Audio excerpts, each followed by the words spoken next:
The chandeliers of the Palazzo Medici cast golden light across Florence's most exclusive charity gala. Politicians whispered in corners. Journalists circled like sharks. And at the center of it all stood Marcello de Santoro, one of Italy's most feared mafia bosses. Tonight, the newspapers weren't discussing his empire or his enemies. They were discussing something far more dangerous: his search for a bride. Every powerful family in Italy wanted their daughter chosen. Tonight, another introduction had been arranged. Another perfect candidate. Then a small body crashed into his leg. The ballroom rippled with polite laughter. But Marcello didn't laugh. Because when the little boy looked up, Marcello's blood turned to ice. Those eyes, steel gray, identical to his own. Before he could speak, a little girl appeared. Same eyes, same impossible familiarity. Then he heard a voice he hadn't heard in 5 years. A voice that still haunted his dreams. Matteo, Sophia, come here. Slowly he looked up and saw her, Valentina, his ex-wife, standing beside twins he never knew existed. Now, before we begin, I just want to take a moment to thank each and every one of you for being here. Your support means everything, and this story, it's one that's going to stay with you long after it ends. Please like, share, and subscribe, and comment below where you're watching from so I can see just how far across the world this story has reached. Now, let's begin. The champagne in Marcello de Santoro's hand had gone warm 20 minutes ago, but he hadn't taken a single sip.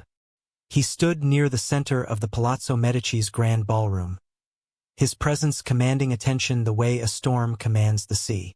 At 40 years old, he had spent 2 decades building an empire that stretched from the ports of Naples to the financial centers of Milan. He had ended wars with a single phone call. He had made men disappear with nothing more than a nod. But tonight, he felt like a man on display at an auction. She's from the Ferraro family, Enzo Bellandi murmured from his position slightly behind Marcello's left shoulder. Bianca, 29, educated in Switzerland. Her father controls most of the shipping routes through Genoa. Marcello's jaw tightened almost imperceptibly. I'm aware of who she is. She's been watching you for the past hour. Everyone has been watching me for the past hour. It was true. The moment Marcello had entered the gala, the energy in the room had shifted. Conversations had faltered. Champagne glasses had frozen halfway to lips. Even the orchestra seemed to play softer, as if afraid to draw his attention. The newspapers had been relentless for months. Italy's most powerful bachelor. The mafia boss seeking a bride. Every headline more sensational than the last. What they didn't understand, what no one understood, was that this wasn't about romance. It never had been. It was about legacy, about alliances, about ensuring the de Santoro name would continue long after he was gone. His mother had made that abundantly clear. You're 40 years old, Lucia de Santoro had told him just 3 weeks ago. Her silver hair perfectly coiffed, her black dress immaculate as always. Your father built this family with his own hands, his father before him, and you would let it end with you. I have no intention of letting anything end, mother. Then find a wife, have children, give me grandchildren before I'm too old to hold them. She didn't know, of course. No one knew that he had been married once, that he had loved once, that he had destroyed it all with his own choices. Valentina, her name still cut through him like a blade, even after 5 years, even after signing the divorce papers, even after watching her walk away without looking back. He had deserved it. He knew that. What he had done, what she had believed he had done, had been unforgivable. But knowing he deserved her hatred didn't make it hurt any less. Marcello. Enzo's voice pulled him back to the present. The Ferraro daughter is approaching. Marcello straightened his shoulders and arranged his features into the mask he had perfected over 20 years. Cold, controlled, impenetrable. Bianca Ferraro was beautiful, he supposed. Blonde hair swept into an elegant updo. Blue eyes that sparkled with calculated interest. A red gown that probably cost more than most Italians made in a year. She moved through the crowd like a woman who knew exactly what she wanted and had never been told no. Don Marcello. Her voice was smooth, practiced. "I was hoping we might have a moment to speak privately." Before he could respond, something crashed into his leg. The impact was small, barely enough to make him shift his weight, but it was so unexpected that, for a fraction of a second, his carefully constructed mask slipped. He looked down. A little boy stared up at him, dark hair tousled, cheeks flushed from running, and eyes. Marcelo's heart stopped. Steel-gray eyes looked up at him, not similar to his own. Identical, the exact shade, the exact intensity, the exact shape that had stared back at him from mirrors his entire life. "Sorry, mister," the boy said, his Italian accented with something Marcelo couldn't quite place. "I was chasing my sister." The ballroom around them continued its gentle hum of conversation.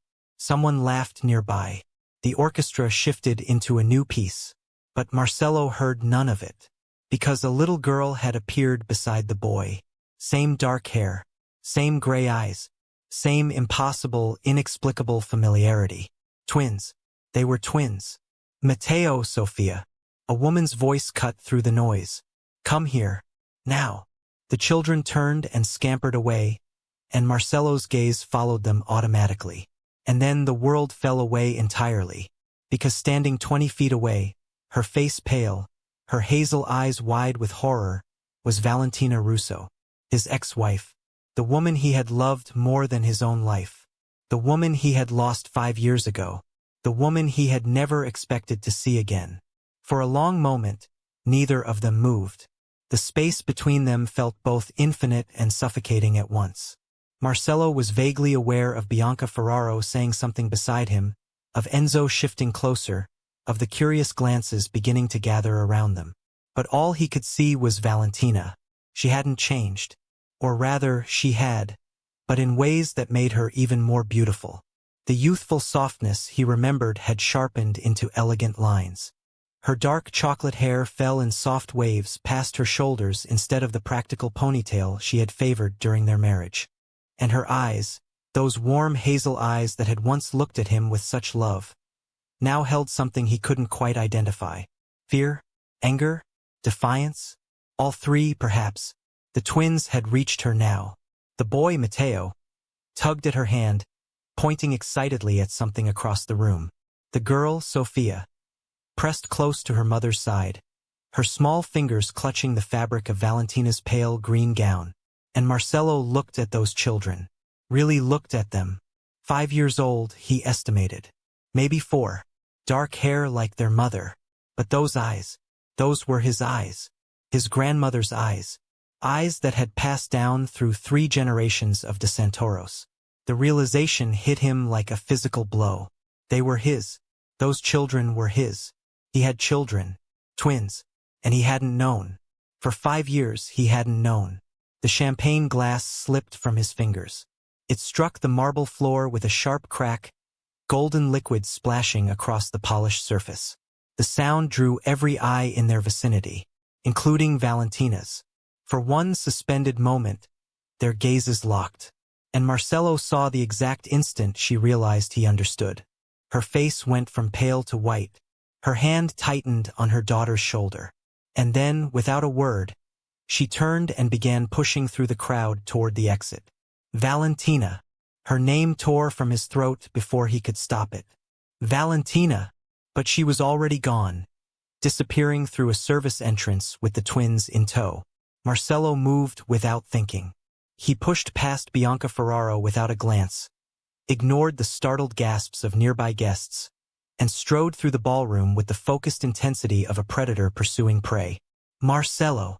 Enzo was at his side instantly, matching his pace. What's happening? Who was that woman? My wife. Enzo's step faltered for a fraction of a second before he recovered. I wasn't aware you had been married. No one was aware. That was the point. They burst through the service entrance into a narrow corridor lined with catering supplies. Empty. Marcelo's gaze swept left, then right. A door at the far end stood slightly ajar, moonlight spilling through the gap. He ran. The door led to a small courtyard behind the palazzo. And there, climbing into a waiting taxi, was Valentina.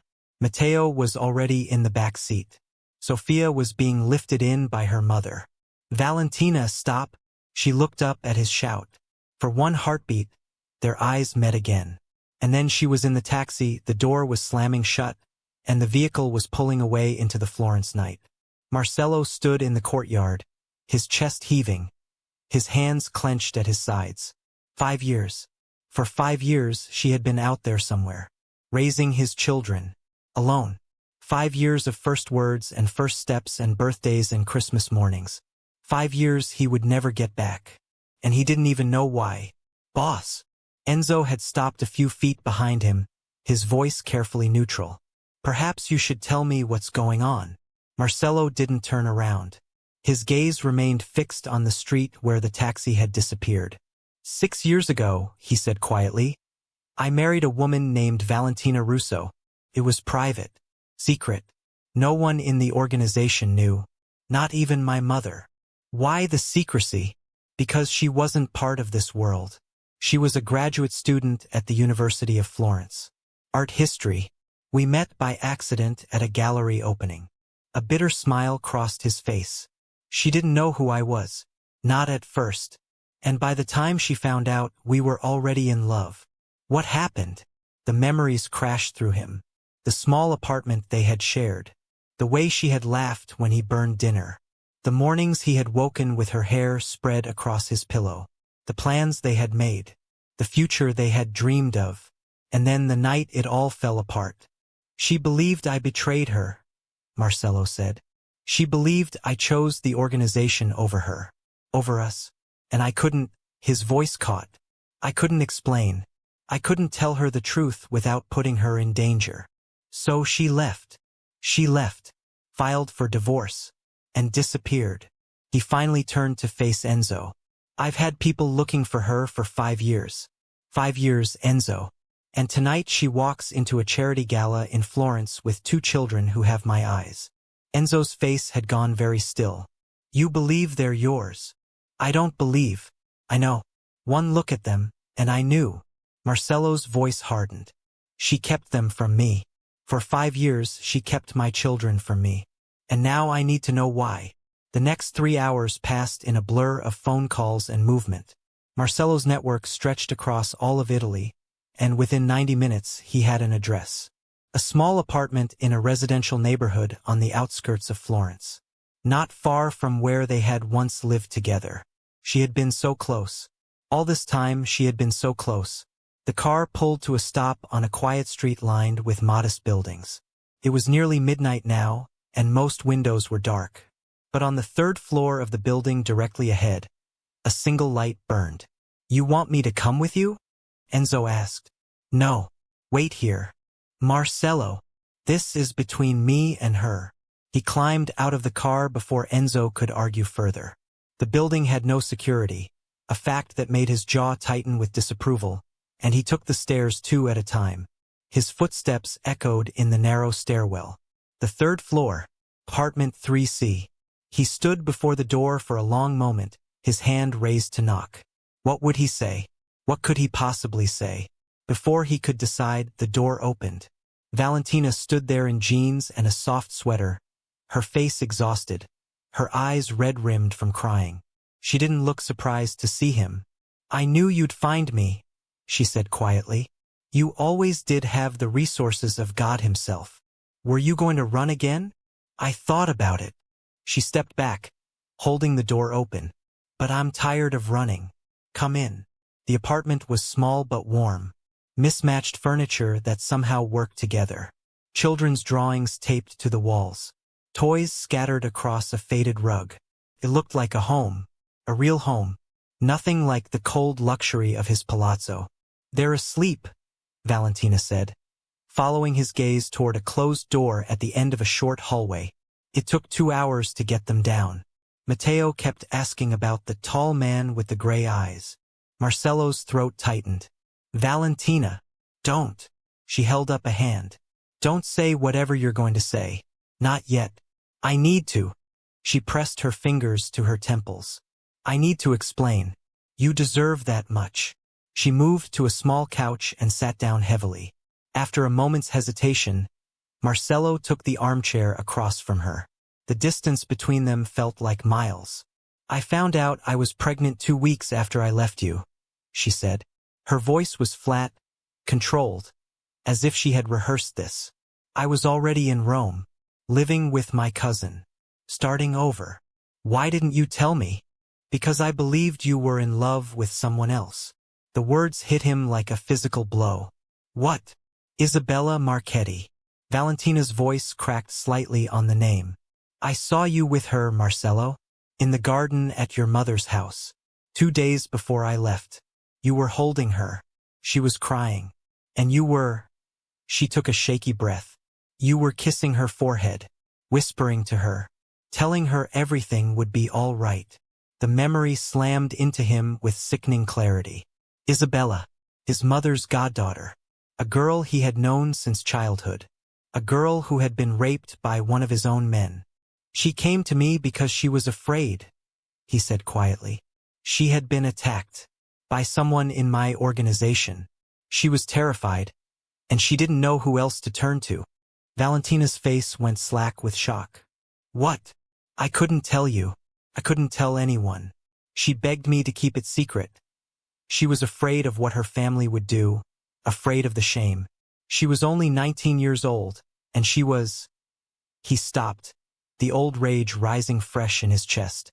"I held her while she cried, and then I found the man who hurt her, and I made sure he would never hurt anyone again." "Oh my God!" Valentina pressed a hand to her mouth. "Marcello, I saw you together and I know what you thought, and I couldn't explain. I couldn't break my promise to her, even if it meant losing you." He leaned forward, his elbows on his knees. "But I never betrayed you, Valentina. Never. You were the only woman I ever loved." Tears were streaming down her face now. "I didn't know. I saw you with her, and the way you looked at her. It was so tender, so protective. And I thought I had been a fool. I thought our entire marriage had been a lie. So you left. I left. And then I found out I was pregnant." She wiped her eyes with trembling fingers. "I was going to tell you. I picked up the phone 100 times. But every time, I thought about what I had seen, and I couldn't bear to hear you confirm it. I couldn't bear to have you tell me that our children were an inconvenience." "An inconvenience?" The word came out harsh. "You thought I would see our children as an inconvenience?" "I didn't know what to think. I was alone and pregnant and terrified, and every magazine in Italy was running stories about you. Marcello de Santoro, the dangerous mafia boss. The man who could have anyone he wanted." Her voice broke. "Why would a man like that want a woman like me? Why would he want our children?" Marcello moved before he realized he was moving. He crossed the space between them and knelt in front of her, taking her hands in his. "Listen to me," he said fiercely. "There has never been a moment, not one single moment, when I didn't want you, when I didn't want everything with you. When you left, I spent 6 months drinking myself into oblivion. I tore apart half of Italy trying to find you. And when I couldn't," his voice cracked, "when I couldn't find you, I convinced myself you were happier without me, safer without me." "I was never happy," she whispered. "Not really. Not once in 5 years." They stared at each other, kneeling together on the floor of a small apartment while their children slept down the hall. 5 years of pain and misunderstanding stretched between them like a chasm. And yet, somehow, the distance seemed smaller than it had an hour ago. "I need to see them," Marcello said quietly. "Please, I need to see my children." Valentina hesitated for a long moment. Then slowly she nodded. She led him down the narrow hallway to the closed door. When she opened it, soft night light spilled across the room. It was small, barely large enough for the 2 tiny beds pushed against opposite walls. Each bed was adorned with different bedding. Racing cars for one, ballet dancers for the other. Toys overflowed from a small chest in the corner. More drawings covered every available inch of wall space. And in the beds, sleeping peacefully, were Matteo and Sofia. Marcello stepped into the room as if entering a sacred space. His legs felt unsteady. His chest felt too tight. He approached Matteo's bed first. The boy was sprawled on his back, one arm flung over his head, his mouth slightly open. In sleep, his features were soft and innocent, so different from the mischievous energy Marcello had glimpsed at the gala. But those were still his eyes. Even closed, the shape of them was unmistakable. My son, Marcello thought. This is my son. He moved to Sophia's bed. She was curled on her side, clutching a worn stuffed rabbit. Her dark hair spread across her pillow like silk. She looked more like Valentina, the same delicate features, the same gentle beauty, but when she shifted slightly in her sleep, he caught a glimpse of the de Santoro stubbornness in the set of her small jaw. My daughter. His knees gave out. He sank to the floor between the two beds, his head bowed, his hands pressed to his face. 5 years. He had missed 5 years. First smiles, first words, first steps, first everything, and he could never get them back. They're wonderful, he said, his voice rough with emotion. They're absolutely wonderful. Matteo is fearless, Valentina said softly from the doorway.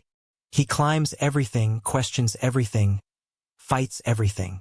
The teachers at his preschool don't know what to do with him. And Sophia? She's the opposite. Quiet, thoughtful. She notices everything. Valentina's voice warmed. She knew something was wrong tonight. She asked me why the tall man looked at me like he knew me. What did you tell her? I told her we would talk about it in the morning. Marcello looked up at her. What will you tell them? About me? The question hung in the air between them. He saw the conflict in her face. The fear, the uncertainty, the weight of 5 years of choices pressing down on her. I don't know, she admitted. I've imagined this moment 1,000 times. What I would say, how I would explain. But now that it's actually happening, they deserve to know their father. I know. She wrapped her arms around herself. But you need to understand something, Marcello. They're my entire life. Everything I've done for 5 years has been for them. And I can't let anything happen to them. Not for any reason. You think I would let something happen to them? I think your life is dangerous. I think your world is dangerous. And I think that world has a way of touching everyone around you, whether you want it to or not. She was right. He knew she was right. The Mafia wasn't just a business. It was a web of violence and obligation that snared everyone in its path.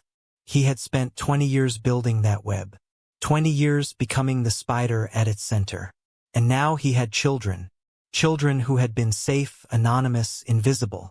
Children who would become targets the moment anyone learned who their father was. I'll protect them, he said. Whatever it takes, whatever it costs, I'll protect them. You can't protect them from everything. Watch me. The words came out harder than he intended. He saw Valentina flinch, saw the familiar wariness return to her eyes. He forced himself to take a breath, to soften his voice. I'm not asking you to trust me, he said. Not yet.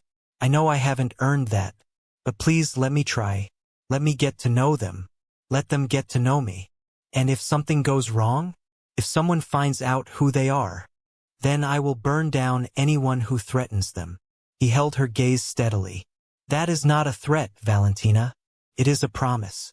And I have never broken a promise to you. She was silent for a long moment. Then finally she nodded. We'll talk tomorrow. Properly. About logistics, about how this will work, about everything. She glanced toward the children. But right now I need you to leave. They'll be confused enough when they wake up. They don't need to find a stranger in their room. Stranger. The word cut deeper than any knife. But she was right. To them he was a stranger with their eyes. He rose slowly, taking one last look at the sleeping children. Matteo had shifted onto his side, his thumb hovering near his mouth. Sophia made a small sound and clutched her rabbit tighter. Perfect. They were perfect. And they were his. Tomorrow, he said quietly. I'll come back tomorrow. Come at noon. They'll be back from the park by then.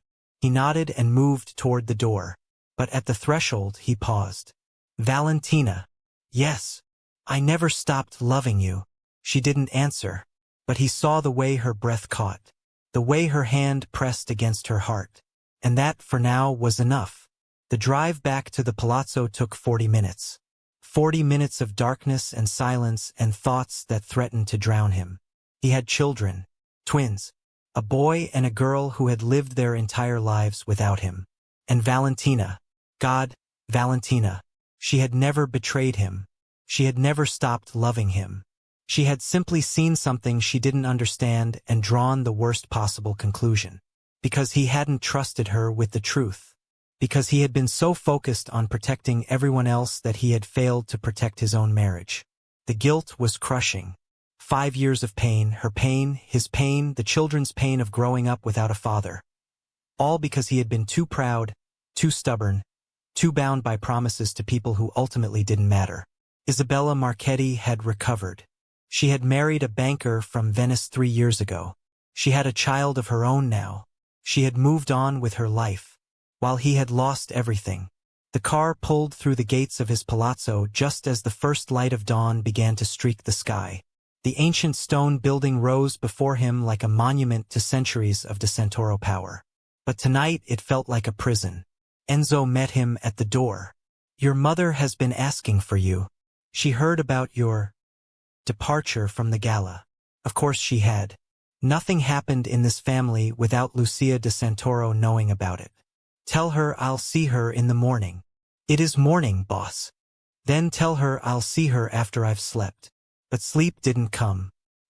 He lay in his massive bed, staring at the ceiling, seeing nothing but gray eyes and dark hair and 2 small faces that carried his blood. Matteo and Sofia. His children. His family. Lucia De Santoro was waiting for him in the breakfast room when he came downstairs 6 hours later. She sat at the head of the table, a position that technically belonged to him, but which he had never bothered to claim, with a cup of espresso in one hand and a newspaper in the other. "You look terrible," she said without looking up. "Thank you, Mother." The Ferraro girl is apparently devastated. Her father called 3 times this morning. "I'll send flowers." "Flowers?" Lucia finally lowered the newspaper. Her sharp eyes swept over him with the calculating precision that had helped her navigate 60 years of Mafia politics. "You ran out of a charity gala without explanation, disappeared for the entire night, and you think flowers will smooth things over?" "I don't particularly care about smoothing things over." "Then perhaps you should care about the whispers. People are talking, Marcello. Speculation is running wild. Some are saying you've lost your mind. Others are saying you saw a ghost." He sat down across from her and poured himself a coffee. "They're not entirely wrong." "Explain." Marcello took a long sip of the coffee. It was strong and bitter, exactly the way he needed it. "Do you remember when I was 24? He asked. "When I was supposedly in Switzerland for 3 months? You were establishing contacts with the Geneva banking network. I was married." The silence that followed was absolute. Lucia's cup froze halfway to her lips. Her face went very still. "I'm sorry," she said slowly. "I don't think I heard you correctly." "You heard me. I was married. To a woman named Valentina Russo. We met at a gallery opening in Florence. She was a graduate student. She was beautiful and brilliant, and she had no idea who I was." He smiled bitterly. "By the time she found out, it was too late. For both of us. Why did I never know about this? Because I wanted to protect her. Our world, your world, Father's world. I didn't want that for her. I thought I could keep her separate. Keep her safe. Obviously, that didn't work." "No, it didn't." He set down his coffee cup. "She left me 5 years ago. I signed the divorce papers. She disappeared. I've been looking for her ever since." Lucia's expression was unreadable. "And last night, she walked into that gala with 2 children. He met his mother's eyes. 'My children, Mother. Twins. A boy and a girl. 5 years old.'" For the first time in Marcello's memory, Lucia De Santoro was rendered completely speechless. He watched the emotions play across her face. Shock, disbelief, calculation, and then, unexpectedly, something that looked almost like joy. "Grandchildren," she breathed. I have grandchildren. I only learned of their existence 12 hours ago. And this woman Valentina, she kept them from you? She believed I had betrayed her. She thought I was in love with someone else. He held up a hand as Lucia's eyes flashed. It was a misunderstanding, one that was as much my fault as hers. Perhaps more. Where are they now? The children? With their mother. In an apartment in Florence. And you're just sitting here drinking coffee? Lucia rose from her chair with more energy than a 68-year-old woman should possess. We need to bring them here. Immediately. They're de Santoros. They belong in this house, not in some. Mother. His voice cracked like a whip. Stop. She froze. They don't know me, Marcelo said quietly. To them, I'm a stranger. A stranger who appeared out of nowhere and frightened their mother. If I try to uproot their entire lives, I will lose them before I ever have a chance to know them. But this requires patience, diplomacy. Trust must be rebuilt with Valentina and with the children. I will not storm into their lives like an invading army and demand they accept me. Lucia sat back down slowly. That doesn't sound like you. No, it doesn't. He rubbed his face with both hands. But I have already made enough mistakes where this family is concerned. I won't make another. A long silence stretched between them. Then, finally, Lucia nodded. What do you need from me? Time. Discretion. No one else can know about this, not yet. The moment word gets out that I have children, they become targets. Every enemy I've ever made will see them as leverage. I understand. And I need you to trust me, Mother. Trust that I know what I'm doing. Lucia's eyes softened. A rare occurrence that Marcelo had seen perhaps 3 times in his entire life. I have always trusted you, my son, even when I didn't understand your choices. She reached across the table and squeezed his hand. Bring them to me. When the time is right, I want to meet my grandchildren. You will. I promise.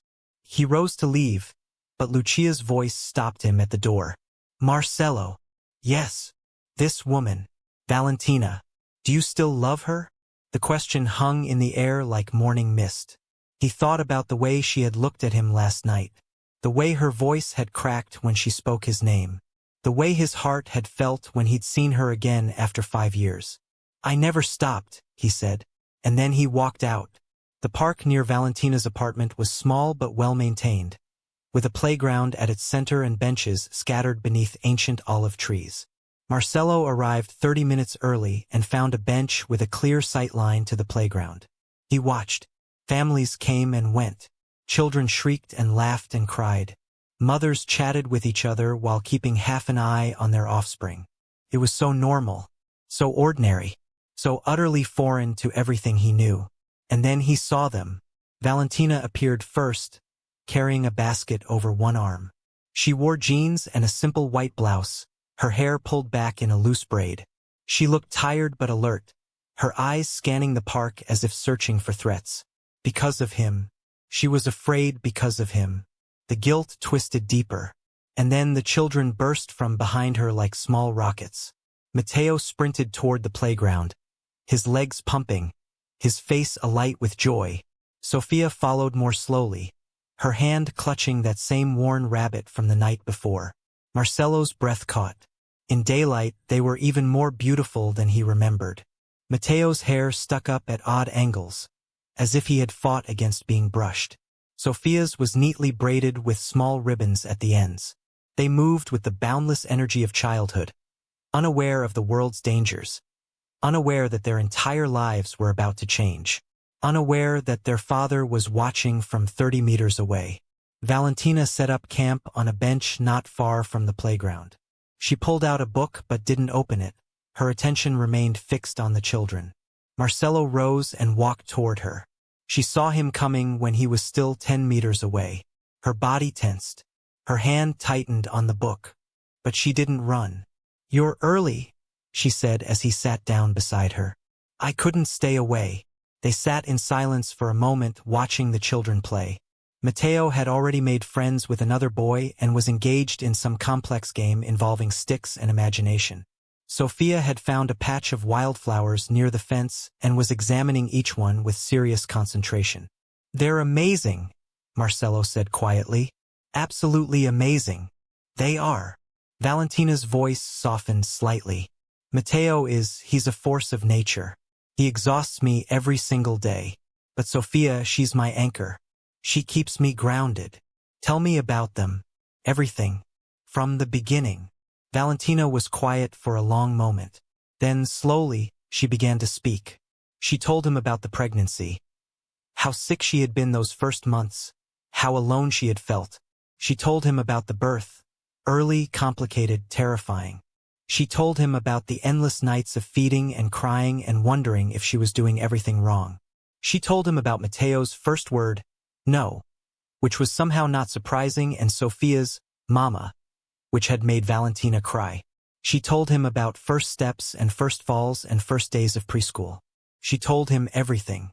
And Marcello listened, absorbing every detail like a man dying of thirst finally given water. "They ask about their father," she said finally. "They've been asking for a year now. All their friends have fathers, and they want to know where theirs is." "What do you tell them?" "That their father lives far away. That he loves them very much, even though he can't be here." "You told them I love them?" She faltered. "I couldn't tell them their father abandoned them. I couldn't put that weight on their shoulders. So yes, I told them you loved them. Even though you believed I didn't know they existed. Even though." She met his eyes. They deserved to believe they were loved. By both their parents. Something cracked inside his chest. Something that had been frozen for 5 years. "I want to meet them properly," he said. "Will you introduce me?" Valentina hesitated. He saw the fear flickering in her eyes. The fear of what this would mean, of how their lives would change, of whether she could trust him with the most precious things in her world. But then she looked at the children. At Matteo, who was now climbing something he definitely shouldn't be climbing. At Sophia, who had gathered a small bouquet of wildflowers and was walking toward them with a determined expression. "Sophia," Valentina said as the girl approached. "Come here, sweetheart. There's someone I want you to meet." Sophia stopped in front of them, her gray eyes moving between her mother and the strange man beside her. She clutched her flowers tightly. "This is..." Valentina's voice wavered. "This is Marcello. Are you the tall man from the party?" Sophia asked directly. "The one with eyes like mine?" Marcello's heart clenched. "Yes, I am." "I thought so." Sophia tilted her head, studying him with an intensity that seemed far beyond her years. "Are you someone important?" He glanced at Valentina, who gave him a small nod. "I hope to be, if you'll let me." Sophia considered this. Then, with the simple acceptance that only children possess, she held out her bouquet. "These are for you. Mama says flowers make people feel better when they're sad." "Sophia," Valentina started. "It's all right." Marcello took the flowers with hands that trembled slightly. "Thank you, Sophia. They're beautiful." "You looked sad last night," Sophia said matter-of-factly. "At the party. When you saw Mama. I was surprised. I hadn't seen your mother in a very long time." "Why not?" The question was innocent, guileless. But it cut to the heart of everything. "Because I made some mistakes," Marcello said carefully. "Big mistakes. And because of those mistakes I wasn't able to see her. Or you. Or Matteo. Or Matteo." Sophia processed this information with the serious deliberation of a judge considering evidence. Then she turned to her mother. "Mama, can I go play with Elena now? She's by the swings." "Yes, sweetheart. But stay where I can see you."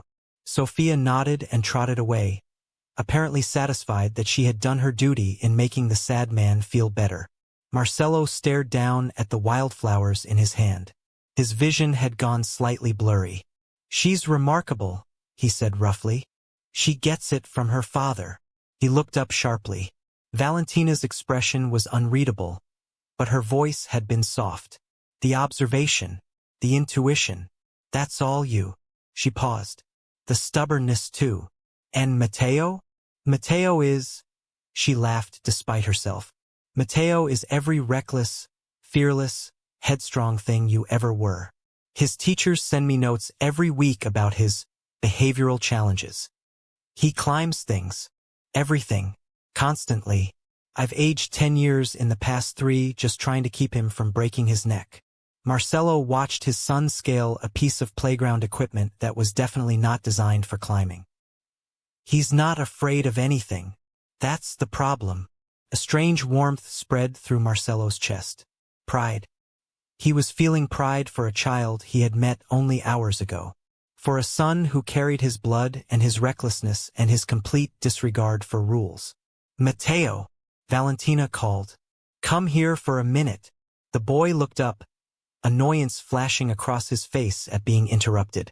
But he clambered down and ran over, his small chest heaving with exertion. What, Mama? I was about to beat Marco to the top. Matteo, this is Marcelo. He's... Again, she hesitated. Again. She couldn't seem to find the words. I'm an old friend of your mother's, Marcelo said. From before you were born. Matteo's eyes, those familiar gray eyes, narrowed with suspicion. Are you her boyfriend? Matteo. Valentina's cheeks flushed. No, Marcelo said, fighting a smile. Not exactly. Then why are you here? Because I wanted to meet you and your sister. Why? Because your mother has told me a lot about you, and I thought you sounded very interesting. Matteo considered this. Unlike his sister, he did not seem inclined toward immediate acceptance. Can you climb? The question caught Marcelo off guard. Yes, I used to climb quite a bit. Prove it. Matteo, Valentina said warningly, but Marcelo was already rising to his feet. All right. He walked toward the playground with Matteo at his side. The equipment was designed for children, the bars too low, the platforms too small, but Marcelo found a section of climbing wall that could accommodate his frame. Race you to the top, Matteo said, his eyes gleaming with challenge. You're on. What followed was perhaps the most undignified 5 minutes of Marcelo de Santoro's adult life. He squeezed himself onto climbing holds designed for tiny hands and feet. He contorted his body through spaces meant for someone a third of his size. He scraped his designer shoes against rough plastic and pulled himself over barriers that creaked ominously under his weight. And at the top, breathing hard, with a 5-year-old grinning triumphantly beside him because he had most definitely cheated, Marcelo felt something he hadn't felt in years. Joy. Pure, uncomplicated joy. You're not bad, Matteo admitted. For an old guy. Thank you. I think. Do you want to see my secret spot? Your secret spot? At the back of the park. Nobody knows about it except me and Sophia. And Mama. But she doesn't count because she's Mama. Marcelo glanced down at Valentina, who was watching them with an expression he couldn't quite read. Maybe another time, he said. I think we should get back to your mother. They climbed down together, more carefully this time, and returned to the bench. Valentina handed Marcelo a napkin without comment. He looked at it in confusion until she pointed at his forehead. You're sweating. Ah! He mopped his brow, feeling simultaneously ridiculous and incredibly content. Mama, can Marcelo come to dinner? Matteo asked. He's actually kind of fun. Matteo, please? You never let anyone come to dinner. It's always just us. Even Elena's family has dinner guests sometimes, and you said that's what normal families do. Valentina closed her eyes briefly. When she opened them, Marcelo saw the resignation there. Maybe, she started. He can come on Friday, Matteo declared. That's when you make the good pasta. The one with the sauce. Matteo, we can't just. It would be nice, Sophia said quietly. She had returned from the swings without anyone noticing, the stuffed rabbit clutched against her chest. To have someone else at dinner. Just once. The twins looked at their mother with identical expressions of hope. Valentina looked at Marcelo. And Marcelo looked back at her, trying to convey everything he couldn't say in words.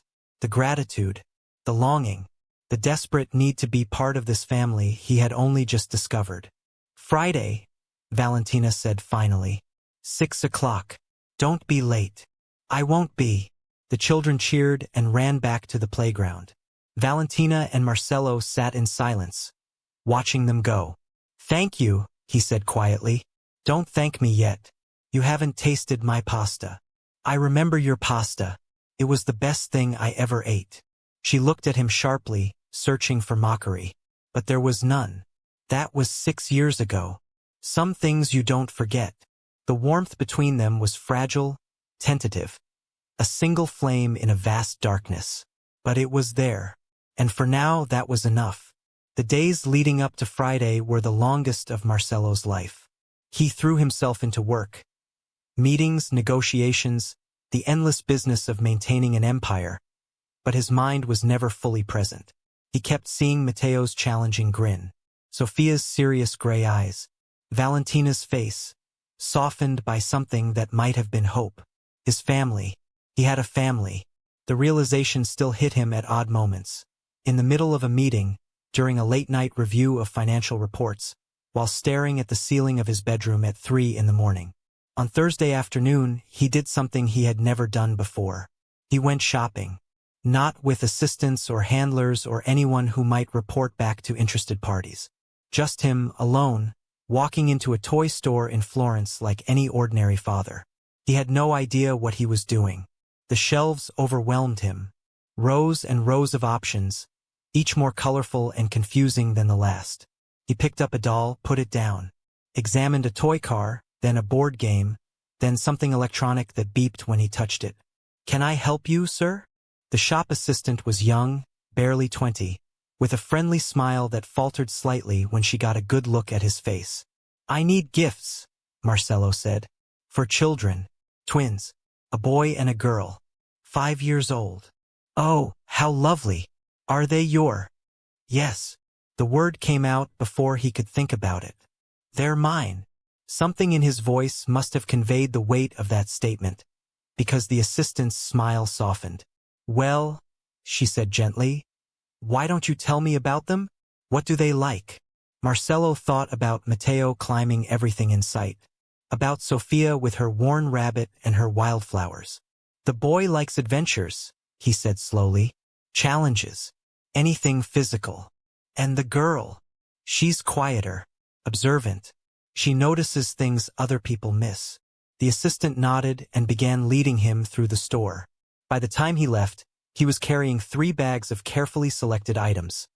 A climbing-themed adventure set for Matteo, a beautiful art kit with watercolors and brushes for Sophia, and, after much deliberation, a new stuffed rabbit to keep her old one company. He felt absurdly pleased with himself. Then his phone rang. "Boss." Enzo's voice was tense. "We have a problem." The pleasure evaporated instantly. "What kind of problem?" "Salvatore Vitali just arrived in Florence. He's asking questions. About you. About the charity gala." A pause. "About a woman with 2 children." Marcello's blood turned to ice. Salvatore Vitali. His oldest enemy. The man who had been trying to destroy the De Santoro Empire for 20 years. And now he was asking about Valentina. About the twins. Where is he now? The Hotel Brunelleschi. He checked in this morning. Has he made any moves? Not yet. But he's been seen talking to journalists, asking about the woman who left the gala so suddenly. Marcello's grip on the shopping bags tightened until his knuckles went white. "Double the security on Valentina's building. I want eyes on every entrance, every exit, every window. And I want to know the moment Vitali goes anywhere near that neighborhood." "Understood." "And boss." "What?" "The dinner tomorrow night. You might want to reconsider." "No." The word was absolute. "I'm going to that dinner. Nothing will stop me from being there." He ended the call and stood on the sidewalk, surrounded by ordinary people living ordinary lives. Salvatore Vitali had found them. And if Marcello didn't handle this perfectly, the family he had only just discovered could be destroyed before he ever really had them. Friday arrived with an unseasonable warmth that seemed to mock Marcello's internal turmoil. He dressed carefully, more casual than his usual attire, but still impeccable. Dark jeans, a charcoal sweater over a white button-down, Italian leather shoes that had been chosen specifically to seem approachable rather than intimidating. He felt ridiculous. He felt terrified. He felt more alive than he had in years. The shopping bags sat in the passenger seat of his car. Not the armored sedan he usually traveled in, but a simpler model that wouldn't attract attention. Enzo had argued strenuously against this decision. "You're making yourself a target. I'm having dinner with my family. I won't arrive surrounded by bodyguards like I'm preparing for war. But Vitali is being watched. If he makes any move toward that apartment, I'll know about it before he gets within 3 blocks." It wasn't entirely true. There was risk here, real risk. But Marcello couldn't bring himself to care. He had already lost 5 years with his children. He wouldn't let fear steal another moment. The drive to Valentina's neighborhood took longer than it should have. Friday evening traffic clogged the streets, and by the time he found parking, it was already 5:55. He climbed the stairs with the shopping bags in hand, his heart pounding harder than it had during any business confrontation. This was different. This mattered more than anything had ever mattered. He knocked at exactly 6 o'clock. The door swung open immediately. Matteo stood there, grinning, his hair sticking up at its usual impossible angles. "You're here. Mama. He's here." "I can see that, Matteo." Valentina appeared behind her son, wiping her hands on a small towel. She was wearing a simple dress in deep blue, and her hair was down, falling in soft waves around her shoulders. Marcello forgot how to speak. "Come in," she said, a hint of color rising to her cheeks. Before the neighbors start gossiping about the strange man lurking in the hallway, he stepped inside. The apartment smelled incredible, garlic and tomatoes and something herbal that triggered memories he had tried to bury for years. "What's in the bags?" Matteo demanded, bouncing on his toes. "Matteo," Valentina's voice sharpened. "We don't demand to know what's in people's bags." "But they're for you," Marcello said. "And for Sofia, if that's all right." Valentina hesitated, then nodded. "After dinner." "After dinner," Matteo repeated, clearly considering this a tremendous injustice. Then his face brightened. "But after dinner means we can open them, right? You promised." "I didn't promise anything, you little negotiator. Go wash your hands." Matteo raced off toward the bathroom, and Sofia emerged from her room. She was wearing a dress that matched her mother's, and her hair had been braided with extra care. "Hello, Marcello," she said solemnly. "I drew you a picture." She held out a piece of paper. Marcello took it with hands that trembled slightly. The drawing showed 4 figures standing in front of a house. 2 adults, 2 children. The taller adult figure had dark hair and gray eyes. "That's you," Sofia said, pointing. "And that's Mama.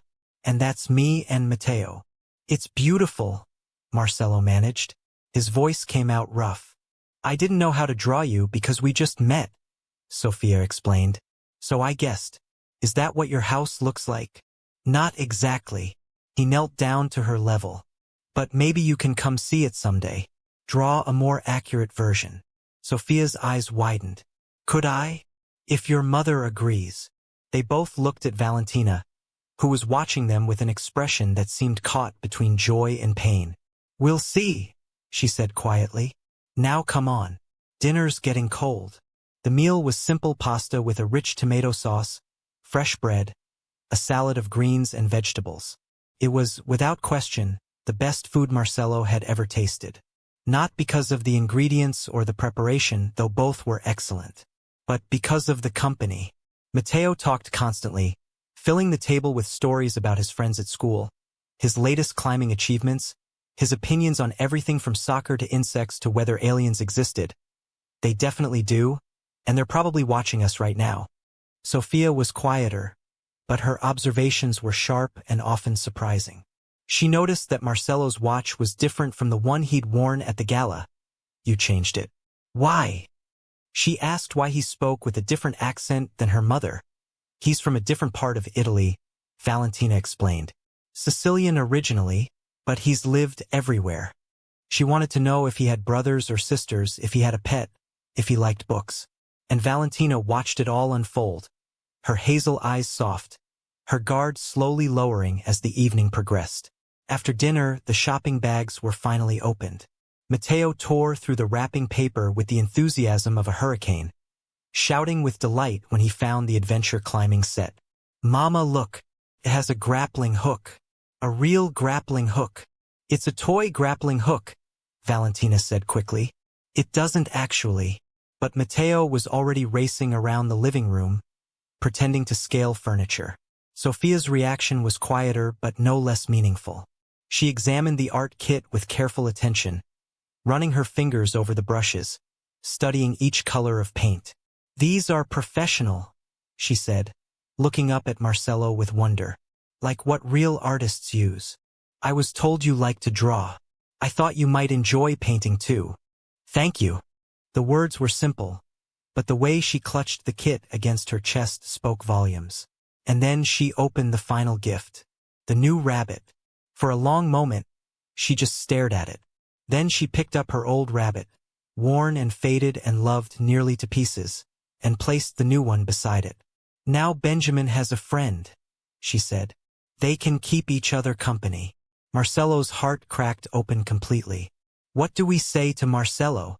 Valentina prompted gently. "Thank you," both children chorused. Then Matteo added, "This is the best present ever. Can you come to dinner every week?" "Matteo," Valentina started. "I'd like that," Marcello said quietly. "Very much." The look that passed between him and Valentina was charged with things neither of them knew how to say. Hope, fear, the weight of years lost and the fragile possibility of years still ahead. "It's getting late," she said finally. "Time for bed." The protests were loud and lengthy, but eventually both children were shepherded toward their room. Marcello started to rise, to say goodnight, to leave, but Matteo's voice stopped him. "Will you tell us a story?" He froze. Valentina froze. "Matteo, I don't think." "Please? Mama's stories are good, but she always tells the same ones. Maybe Marcello knows different ones." Sophia had emerged from her room, the new rabbit tucked under one arm. "I'd like a story too, if that's okay." They were both looking at him, two small faces with his eyes, waiting. Marcello looked at Valentina. "It's up to you," she said softly. "If you want to." He had never told a bedtime story in his life. He had no idea what he was doing. But when Sophia reached out and took his hand, her small fingers wrapping around his, he knew he would try. "All right," he said. "One story." The children's room was small and warm, the nightlight casting soft shadows across the walls. Matteo climbed into his bed while Sophia settled into hers with both rabbits. Valentina leaned against the doorframe, arms crossed, watching. Marcello sat in the chair between the two beds and tried to think of a story. "Once upon a time," he began, "there was a king who had everything. A great castle, powerful army, all the gold in the land. Was he happy?" Sophia asked. "He thought he was, but really he was very lonely, because he had everything except the one thing that mattered most." "What was that?" Matteo asked. "A family." The room went very quiet. "One day," Marcello continued, "the king met a beautiful woman in a magical garden. She wasn't a princess or a queen. She was just kind and smart, and she made him laugh in a way no one else ever had." He didn't look at Valentina. He couldn't. They fell in love and got married, and for a while the king was happy, really happy. But then, he paused. Then he made a terrible mistake. He didn't explain something important to the woman. He thought he was protecting her, but instead he hurt her. And she left. "Did he find her again?" Sophia whispered. "It took a long time, many years. He looked everywhere, but he couldn't find her. And every day that passed, he missed her more." "This is sad," Matteo observed. "Stories are supposed to be happy." "Let him finish," Sophia said. Marcello took a breath. Then one night, at a great ball, something unexpected happened. Two children ran up to him. They had his eyes and his smile, and standing behind them was the woman he had loved and lost. "The queen?" Sophia asked. "Yes, The queen. His voice had gone rough. And the king realized that for all those years, he hadn't just lost his wife. He had also missed knowing his children, watching them grow up, being part of their lives. Did the queen forgive him? Matteo asked. I don't know yet, Marcello admitted. This story isn't finished. How can a story not be finished? Because it's still being written. Every day, a new chapter. Sophia was quiet for a long moment. Then she said, I hope the queen forgives him. He seems very sad. He is. But he's also very, very lucky, because he finally found his family. And now he gets a chance to make things right. How? By being there, every day. By showing them that he loves them more than anything in the world. The silence stretched. Then Matteo yawned hugely. That was okay, he said. Better than Mama's story about the dragon. There's nothing wrong with my dragon story, Valentina said from the doorway. The dragon wins at the end. Dragons shouldn't win. In real life, sometimes the dragon does win. That's why the story is important. I still like Marcello's story better. Valentina rolled her eyes, but she was smiling. Go to sleep. Both of you. She moved into the room, pressing a kiss to Matteo's forehead and then Sophia's. Marcello watched, an ache building in his chest. This was what he had missed. This was what he had lost. But maybe, just maybe, he could still have it. He rose to leave, but Sophia's voice stopped him. Marcello? Yes. Will you come back tomorrow? The question hung in the air. He looked at Valentina, searching for permission, for guidance, for some indication of what he should say. She met his gaze, and then slowly she nodded. Yes, he said to Sophia. I'll come back tomorrow. The smile that broke across her face was worth more than all the gold in the world. In the living room, Valentina walked him to the door. The apartment was quiet now, the children settling into sleep. You didn't have to do that, she said softly. The story. I know. It was beautiful. And painful. I know that too. They stood facing each other in the narrow hallway. The distance between them was less than a foot. But it might as well have been an ocean. Valentina. Don't. She held up a hand. Please. Not yet. It's too much. Too fast. I'm not asking for anything. I just want you to know that I meant what I said. Every word. The story about the king? All of it. I never stopped loving you. I never stopped looking for you. And now that I've found you, found them, I'm not going anywhere. Her eyes were bright with unshed tears. I want to believe you. Then let me prove it. Day by day. I'll show you. She was quiet for a long moment. Then, so softly he almost missed it, she said, okay, just one word. But it meant everything. He reached out and took her hand. Her fingers trembled against his palm. Tomorrow, he said. I'll come back tomorrow. Tomorrow. He raised her hand to his lips and pressed a gentle kiss to her knuckles. Then he forced himself to step back, to open the door, to leave. The last thing he saw before the door closed was her face. Hopeful, scared, and achingly beautiful. The night air hit him like a splash of cold water. He stood on the street for a moment, letting the reality of the evening wash over him. He had a family. After years of emptiness, he had a family. And he would do anything, anything to protect them. His phone buzzed in his pocket. Enzo. Boss. We have a problem. What is it? Vitali made a move. One of his men was seen in Valentina's neighborhood about an hour ago. We lost him in the crowd. But what? Enzo's voice was grim. He had photos, boss. Photos of the twins. From the gala. Close-ups. The world tilted. He knows. Marcello breathed. He knows who they are. It looks that way. Where is Vitali now? Back at his hotel. He's scheduled to leave Florence tomorrow afternoon. Then we have until tomorrow afternoon to end this. He was already moving toward his car, his mind racing through possibilities. Vitali wouldn't attack directly, not yet. He would use the information as leverage, as a threat. He would wait until the moment it would hurt the most. But Marcello wouldn't give him that chance. Set up a meeting, he said into the phone. Tonight. Just me and Vitali. Neutral ground. Boss, do it. He ended the call and climbed into his car. 5 years ago, he had lost his wife because he couldn't tell her the truth. He wouldn't make the same mistake again. But first, he had to eliminate the threat. The warehouse district on the outskirts of Florence was deserted at midnight. Crumbling buildings loomed against the sky, their broken windows like empty eye sockets. Salvatore Vitali arrived in a black Mercedes, flanked by 2 bodyguards. Marcello stood waiting beside his own car, alone. De Santoro. Vitali's voice carried across the distance. I was surprised to get your invitation. Usually you prefer to do business through intermediaries. This isn't business. Vitali smiled. A cold, predatory expression that didn't reach his silver-threaded eyes. Isn't it?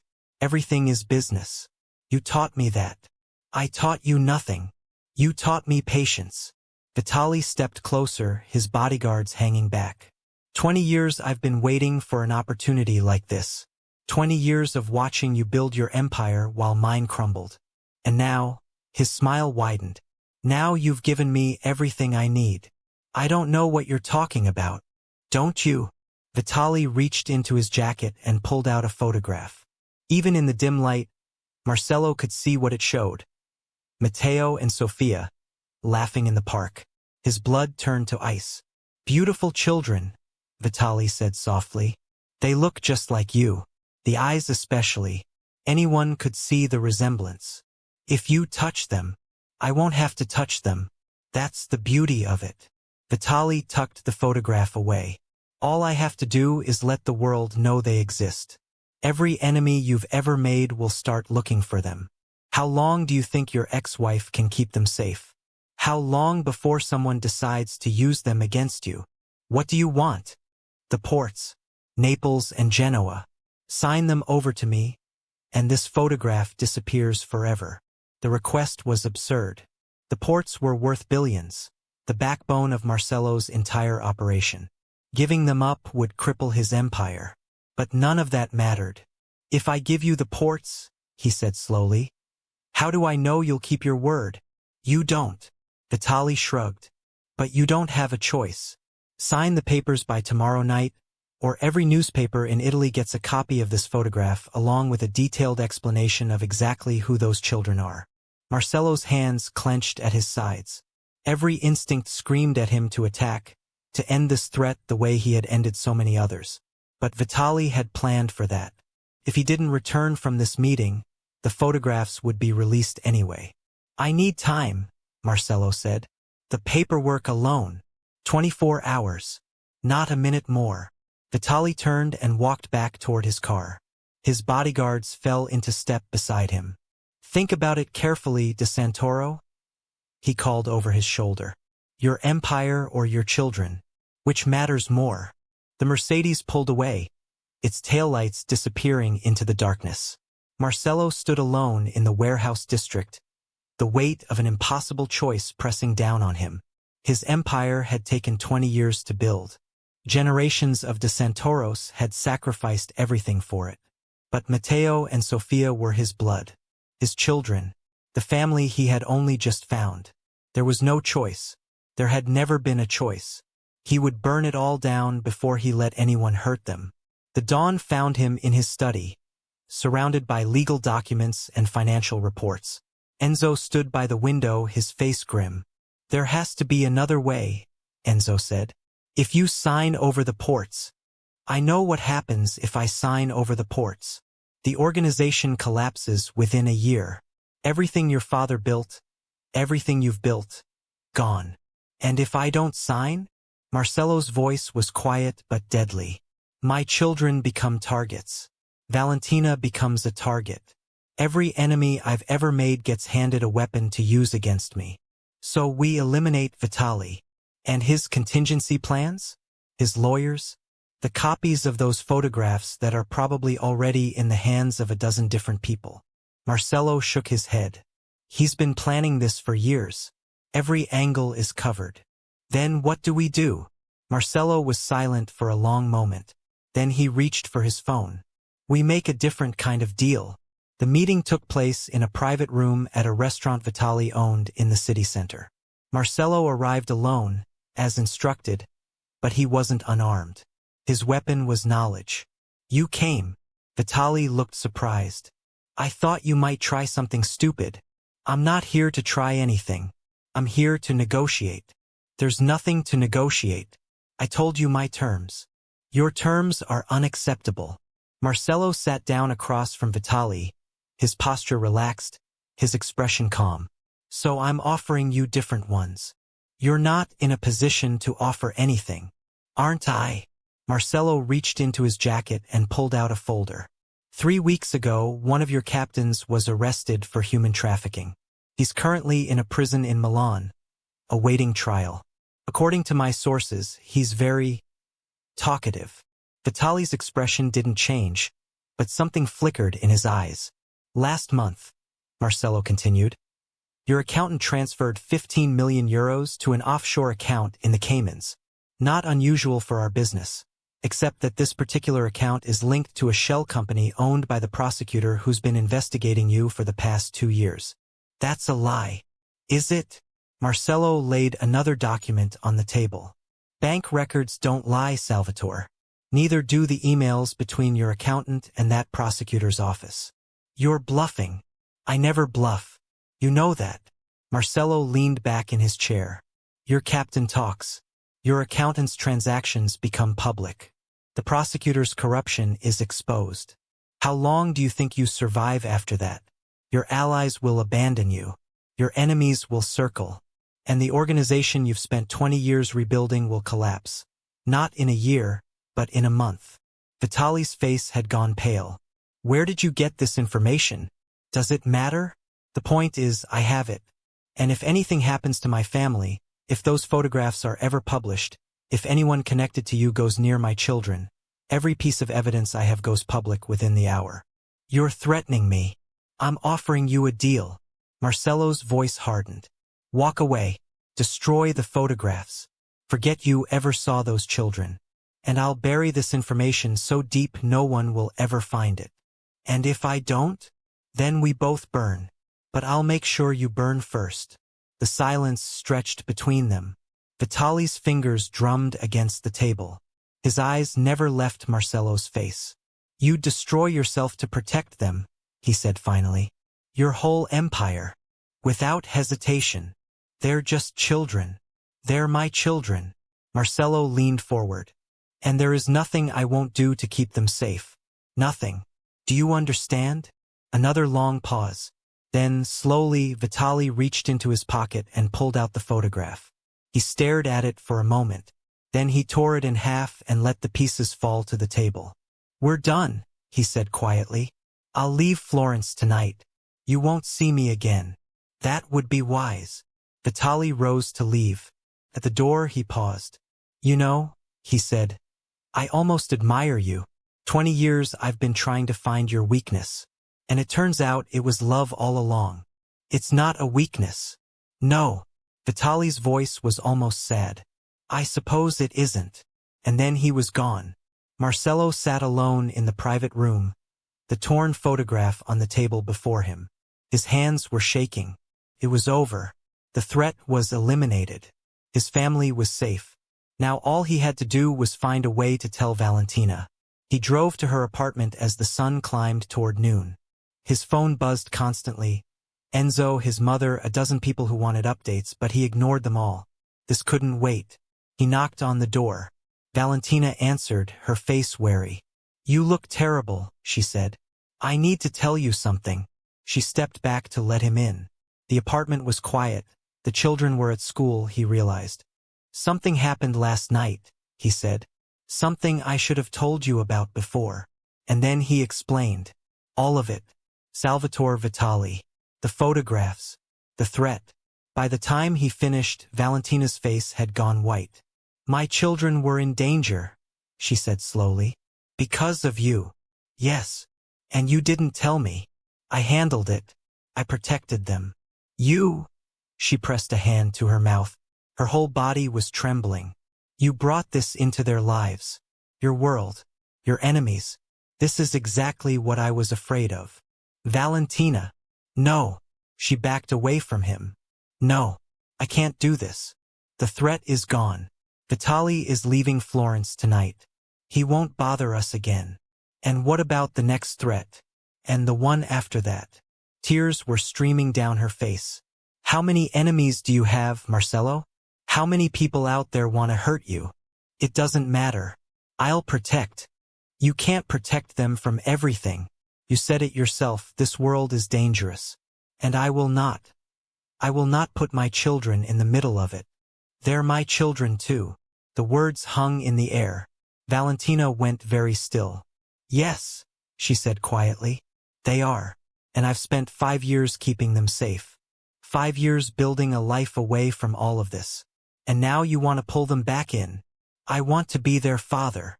Then maybe you should have thought about that before you became one of the most dangerous men in Italy. The silence that followed was devastating.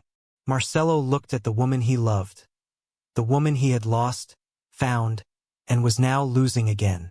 I can't change who I am, he said finally. I can't undo 20 years of choices. But I can promise you this. I will do everything in my power to keep them safe. Everything. Even if it means. He stopped. The words stuck in his throat. Even if it means what? Valentina whispered. Even if it means giving it up. The organization. The power. All of it. She stared at him. You would do that? For them? For you? He met her eyes. In a heartbeat. The silence stretched between them like a living thing. Valentina's tears had dried on her cheeks, leaving faint tracks that caught the afternoon light streaming through the window. Her hands had stopped trembling. But her eyes, those warm hazel eyes that had once looked at him with such love, held something he couldn't quite read. Hope, perhaps, or fear, or both. You would give up everything, she said slowly, as if testing the weight of each word. Your empire, your legacy, everything your family built for generations. Yes, for children you've known for less than a week. For my children. For you. She turned away from him, walking to the window. The view wasn't much. A narrow street, a few parked cars, the facade of the building across the way. But she stared at it as if searching for answers in the mundane landscape. I've spent 5 years building a life, she said quietly. A safe life, a normal life. The children go to school. They have friends. They don't know anything about violence or danger or the kind of world you come from. I know. And now you're asking me to let you into that life. To trust that you can change. That you can be different. I'm not asking you to trust me yet. I'm asking you to give me the chance to earn that trust. She was quiet for a long moment. When she finally turned to face him, her expression had shifted. The fear was still there, but underneath it, he saw something else. Determination. I need time, she said, to think about what this means. For me. For the children. How much time? I don't know. Days. Maybe weeks. She wrapped her arms around herself. But I need you to understand something, Marcelo. If I let you into their lives, really let you in, and then something happens, if they get hurt because of who you are, they won't. You can't promise that. I can promise that I will do everything in my power to protect them, that I will dismantle every threat before it gets anywhere near them, that I will burn my entire world to the ground before I let anyone touch a hair on their heads. That's not the same as promising they'll be safe. No, he admitted. It isn't, because I can't control everything. I can't predict every threat or prevent every danger. But neither can you, Valentina. Neither can anyone. The only thing I can promise is that I will try. Every day. With everything I have. She studied his face for a long moment, searching for something. Whatever she found seemed to satisfy her, because some of the tension eased from her shoulders. The children will be home from school in an hour, she said. You should go. I need to think, and I can't do that with you here. Will you call me? When you've decided. Yes. He nodded and moved toward the door. But at the threshold he paused and turned back. Valentina. Yes. Whatever you decide, I want you to know that finding you again, finding them, has been the greatest gift of my life. Even if you decide you can't let me in, even if this is as far as we ever get, I'm grateful. For the chance to know them, even briefly. For the chance to see you again. Her eyes glistened, but she didn't speak. He stepped out into the hallway and closed the door behind him. The drive back to his palazzo took nearly an hour in the afternoon traffic. But Marcello barely noticed. His mind was consumed with images of Valentina's face. The way she had looked at him when he'd offered to give up everything. The fear in her eyes. The hope she couldn't quite hide. And the children. Matteo with his fearless energy and challenging grin. Sophia, with her quiet observations and serious gray eyes. His children. The thought still staggered him. 5 years of their lives gone.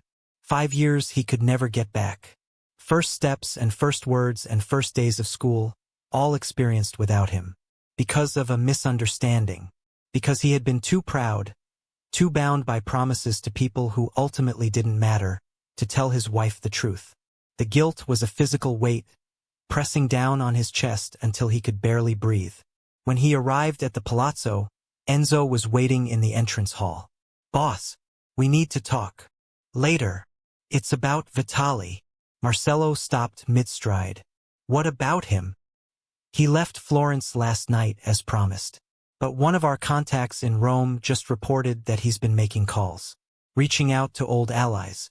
It looks like he's not as done as he claimed." "What kind of calls?" "The kind that suggests he's planning something. We don't know what yet. But find out." Marcello's voice was cold. "I want to know every person he talks to, every message he sends, every move he makes. If he's planning to break our agreement, I want to know before he does." "Understood." Enzo hesitated. "There's something else. Your mother has been asking for you. She says it's urgent." "Everything is urgent with my mother. She specifically mentioned your situation. I think she knows something." Of course she did. Lucia de Santoro had informants everywhere, including within her own household. The fact that Marcello had been disappearing every day, returning at odd hours, distracted and preoccupied, she would have noticed immediately. "Where is she?" "The library." He found his mother seated in her favorite chair by the window, a book open in her lap that she clearly wasn't reading. Her silver hair was perfectly arranged, her black dress immaculate as always. But there was something in her eyes, a sharpness and intensity, that told him this conversation would not be easy. "Sit down, Marcello." He took the chair across from her. "You wanted to see me. I want to know what's happening." She closed the book and set it aside. "For the past week, you've been behaving like a man possessed, disappearing for hours, ignoring calls, missing meetings. And now I hear rumors that you're preparing to transfer control of major operations to Enzo. The rumors are accurate. Then explain them to me." Marcello looked at his mother. This woman who had raised him, guided him, shaped him into the man he had become. She had survived 60 years in a world of violence and betrayal. She had watched her husband die and had held the family together through the chaos that followed. She was the strongest person he had ever known. And she deserved the truth. "Do you remember when I was 24? He began. "When I told you I was in Switzerland establishing banking contacts? Of course. I was married." The silence that followed was absolute. Lucia's face went very still, her expression unreadable.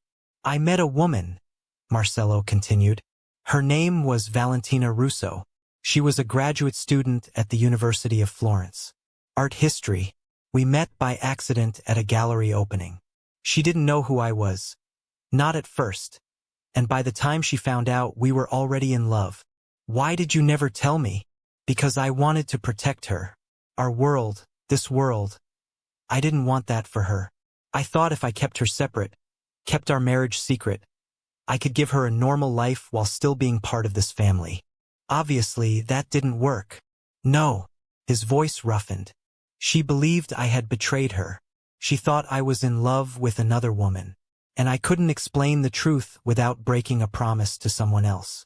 So she left, filed for divorce, disappeared." Lucia was quiet for a long moment.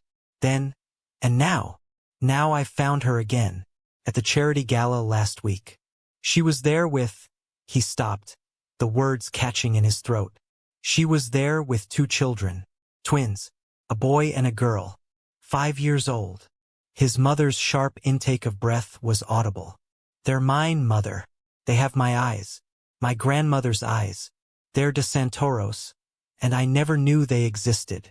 Grandchildren. The word came out as barely more than a whisper. I have grandchildren. A grandson named Matteo and a granddaughter named Sofia. Something shifted in Lucia's face. The sharp intensity gave way to something softer. Something Marcello had rarely seen in his formidable mother. Vulnerability. 5 years, she said. They've been in the world for 5 years. And I never knew. None of us knew. Valentina believed I had abandoned her. Betrayed her. She saw no reason to tell me about the pregnancy. But surely, she was protecting them. From me. From this world. From everything that comes with being connected to our family. Marcello leaned forward. And I can't entirely blame her. Look at what happened with Vitali. Within days of learning about my children, he was threatening to use them against me. Every enemy I've ever made could become their enemy. Then we eliminate the enemies. It's not that simple. Of course it's that simple. Anyone who threatens my grandchildren will be dealt with. Permanently. That's exactly the kind of thinking that drove Valentina away in the first place. Marcello's voice hardened. Violence begets violence. Enemies multiply. There's always another threat, another danger, another person who wants what we have or wants us dead. Valentina understood that. She chose to protect her children by keeping them away from all of it. And now I've asked her to let me into their lives, to give me a chance to be their father. What did she say? She said she needs time to think. Lucia nodded slowly. That's reasonable. After 5 years of believing you abandoned her, she can't be expected to simply open her arms and welcome you back. I know. But you're not a patient man, Marcello. I'm learning to be. His mother studied him with those sharp eyes that had always seen too much. You love her still. After all this time. I never stopped. And the children? I've known them less than a week. And I would already kill for them. Die for them. His voice cracked. Is that what it means to be a parent? This overwhelming need to protect them from everything, even when I know I can't. Yes. Lucia's voice softened. That's exactly what it means. She rose from her chair and crossed to where he sat. Her hand came to rest on his shoulder. A rare gesture of physical affection from a woman who had always shown love through action rather than touch. Bring them to me, she said. When the time is right. I want to meet my grandchildren. I will. I promise. And this business with Vitali, resolve it. Permanently. I won't have my family threatened. It's being handled. Good. She squeezed his shoulder once, then released him. Now go. Do whatever you need to do. I have waited 40 years for grandchildren. I can wait a little longer. The next 3 days were torture. Marcello threw himself into work, but his concentration was shattered. He attended meetings without hearing what was said. He reviewed reports without absorbing their contents. His mind was elsewhere, in a small apartment across the city, with 2 children and the woman he had never stopped loving. He resisted the urge to call her, to show up at her door, to demand an answer. She had asked for time. He would give her time. But every hour that passed felt like a small death. On the evening of the 3rd day, his phone finally rang. Valentina. His heart hammered against his ribs as he answered. Hello. The children have been asking about you. Her voice was quiet but steady. Every day since you left. When is Marcello coming back? Why hasn't he visited? Did he forget about us? I would never forget about them. I know that now. Pause. Can you come over tomorrow? In the afternoon? I think it's time we talked. Properly. I'll be there. And Marcello? Yes. Bring your mother. The drive to Valentina's apartment the next afternoon felt both endless and impossibly short. Lucia sat beside him in the back of the car, her posture rigid, her hands folded in her lap. She had dressed with more care than usual. An elegant gray dress, pearls at her throat, her silver hair swept into a sophisticated twist. She was nervous, Marcelo realized. His unflappable mother was actually nervous. "What if they don't like me?" she asked suddenly. He turned to stare at her. In 40 years, he had never heard Lucia de Santoro express doubt about anything. "They'll love you. You don't know that. Children can be very perceptive. They might sense that I'm—" she waved a hand vaguely. "Different. You're their grandmother. The only one they'll ever have. They'll love you because you're family. And because underneath all that formidable exterior, you have the biggest heart of anyone I've ever known." Lucia's eyes glistened briefly before she blinked the emotion away. "Don't be ridiculous. I am exactly as formidable as I appear." "Of course you are, Mother." The car pulled to a stop outside Valentina's building. Marcelo helped his mother out, then led her up the narrow stairs to the 3rd floor. He knocked. The door opened almost immediately. Valentina stood there in a simple blue dress, her dark hair falling in soft waves around her shoulders. She looked nervous too, he noticed. Her hands were clasped tightly in front of her. "Come in," she said. "The children are in the living room. They've been waiting all morning." They stepped inside. The apartment smelled of something delicious. Bread baking, perhaps, or some kind of pastry. It was warm and welcoming. Everything his palazzo wasn't. "Mrs. de Santoro," Valentina said, turning to Lucia. "Thank you for coming. I know this must be—" "Please." Lucia held up a hand. "Call me Lucia. And there's no need for formality. We're family, aren't we?" Something flickered in Valentina's eyes. Surprise, perhaps. Or relief. "Yes," she said quietly. "I suppose we are." They walked together into the living room.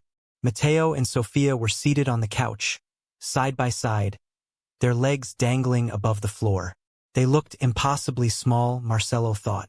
Small and precious and perfect. When they saw him, their faces lit up. "Marcelo!"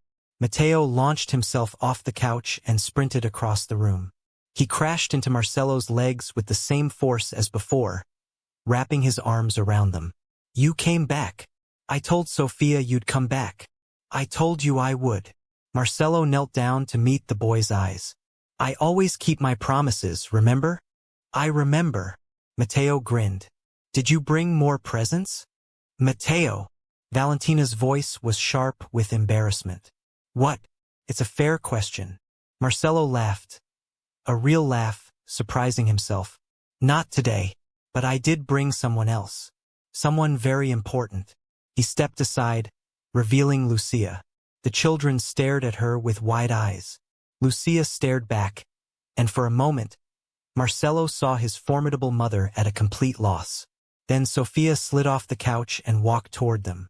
She stopped directly in front of Lucia and tilted her head, studying the older woman with that serious, searching gaze. "Are you our grandmother?" she asked. Lucia's breath caught. "Yes, I am." "I thought so. You have the same eyes as us." Sofia reached up and touched her own face. "Gray, like Marcelo, like me and Matteo." "Like your great-great-grandmother," Lucia said, her voice slightly unsteady. "They've passed down through 4 generations now. That's a long time." "It is." Sofia considered this information. Then she reached out and took Lucia's hand.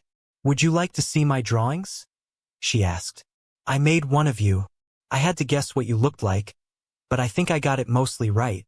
Lucia looked at Marcelo, her eyes bright with unshed tears. Then she smiled. A real smile, warm and genuine, and allowed herself to be led away by her granddaughter. "Well," Matteo said, crossing his arms, "I guess I'm stuck with you then." "Looks like it," Marcelo agreed.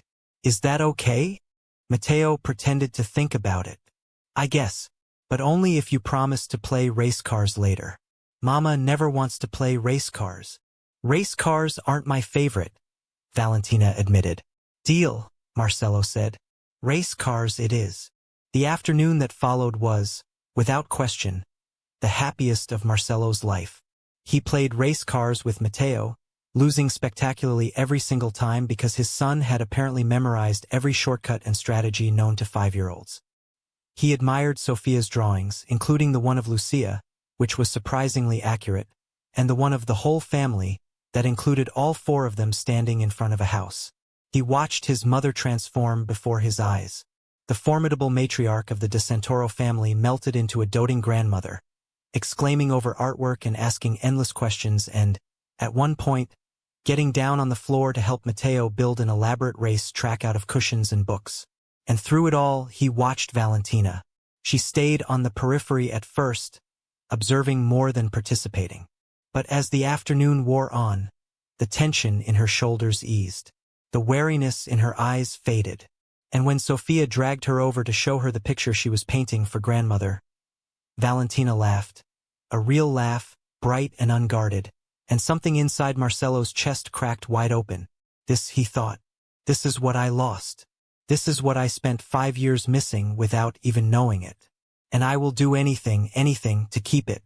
When the children had been put to bed that evening, a process that involved 3 stories, 2 glasses of water, and 1 emergency bathroom trip, Marcello found himself alone with Valentina in the small kitchen. Lucia had left an hour earlier, extracting promises from the children that they would visit her at the big house soon. She had hugged Valentina goodbye with genuine warmth and had squeezed Marcello's hand with silent approval. Now the apartment was quiet, and the weight of unspoken things hung between them. "She's wonderful," Valentina said, her back to him as she washed dishes. "Your mother. I didn't expect her to be so human." She laughed softly.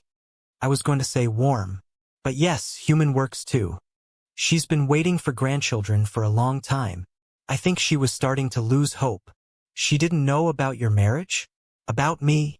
"No one knew. I was trying to protect you, to keep you separate from all of this." He moved to stand beside her at the sink, picking up a towel to dry the dishes she washed. "It was a mistake. One of many. We've both made mistakes." "Yes, but mine were worse." She was quiet for a moment, her hands still in the soapy water. "Then, when I saw you at the gala, my first instinct was to run, to grab the children and disappear again, just like before." "Why didn't you?"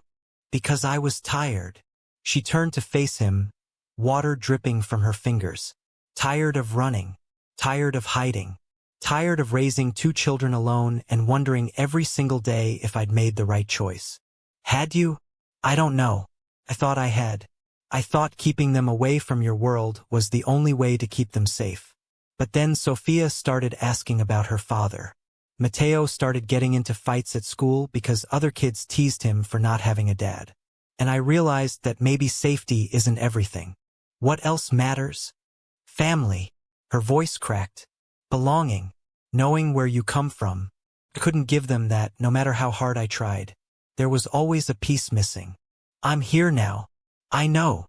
She took a shaky breath. "And that terrifies me." "Why?" "Because I want to trust you. I want to believe that you've changed, that you can be the father they deserve, that we can somehow build something together out of all these broken pieces." Tears were streaming down her face now. "But what if I'm wrong? What if I let you in, and then you hurt us again? What if I give my children a father only to have him taken away?" Marcello reached out and took her hands. They were wet and soapy and trembling, and he didn't care. "I can't promise you that nothing will ever go wrong," he said quietly. "I can't promise that there won't be challenges or dangers or difficult days ahead. But I can promise you this. I will never willingly leave. I will never choose anything over this family. And I will spend every day of the rest of my life proving to you that you can trust me." "How?" "By being here. Every day. Through the good and the bad. Through the tantrums and the tears and the teenage years that I'm told are absolutely terrifying." She laughed despite her tears. "They're only 5. We have a decade before we have to worry about that. Then we have a decade to figure it out together." She looked at him for a long moment, searching his face for something. Whatever she found seemed to satisfy her, because some of the fear eased from her eyes. "Okay," she said softly. "Okay. Okay, we'll try. Slowly. Carefully. But we'll try." He pulled her into his arms. She came willingly, her head resting against his chest, her tears soaking into his shirt. "I missed you," she whispered. "Every day for 5 years. I missed you. I missed you too.